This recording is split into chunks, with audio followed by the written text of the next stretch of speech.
بسم اللہ الرحمن الرحیم۔ ایک بھائی نے کویسچن یہ جو بھی کیے تھے ان کا جواب لے لیتے ہیں کہ ہم نے بتایا تھا کہ اگر کوئی میقات کراس کر کے مکے آنے کا ارادہ رکھتا ہے تو احرام کی پابندی لازم ہے، کم از کم عمرہ تو اس کو کرنا ہی ہوگا۔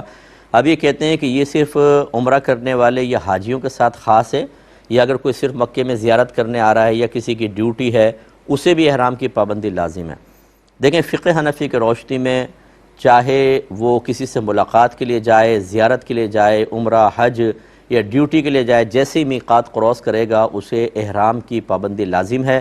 اگر وہ یعنی میقات کراس کرنے سے پہلے احرام کی نیت کرنا، باقاعدہ احرام کی حالت میں آنا لازم ہوگا۔ اگر ویسے ہی گزر جائے گا تو اس پہ دم لازم ہوگا، یعنی حدود حرم میں ایک بکرا یا دمبا ذبح کرنا ہوگا۔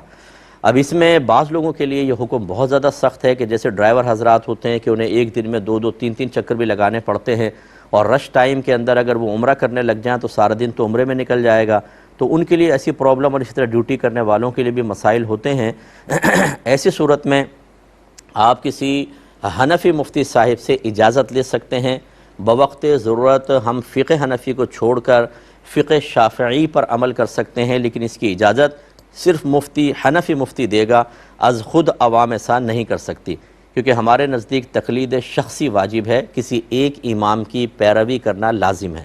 ابھی تقلید کا میرا موضوع نہیں، ورنہ میں اس پر بھی عقلی نقلی دلائل دے دیتا۔ تو بہرحال ہمیں امام اعظم کو ہم فالو کریں گے، لیکن بوقت ضرورت کسی دوسرے امام کے قول پر عمل کر سکتے ہیں۔ امام شافعی رحمۃ اللہ علیہ کا مذہب یہی ہے کہ اگر کوئی مکے جانا چاہے، حج یا عمرے کا ارادہ ہو تو احرام کی پابندی لازم ہے، ورنہ ویسے وہ جانا چاہے زیارت کے لیے، ملاقات کے لیے، ڈیوٹی کے لیے، اور کوئی مسئلہ ہے تو وہ بغیر احرام کے بھی گزر سکتا ہے۔ تو ایسے حضرات جو مجبور ہیں وہ کسی مفتی حنفی مفتی صاحب سے اجازت طلب کر لیں، وہ اجازت دے دیں تو آپ کے لیے پھر شرعاً ایسے گزرنا جائز ہو جائے گا۔ اپنے طور پہ آپ فیصلہ نہیں کر سکتے، یہ ذہن میں رکھیے۔ ایک بھائی نے فرمایا کہ رخصتی سے قبل اگر بچی کو خلع دلوا دی گئی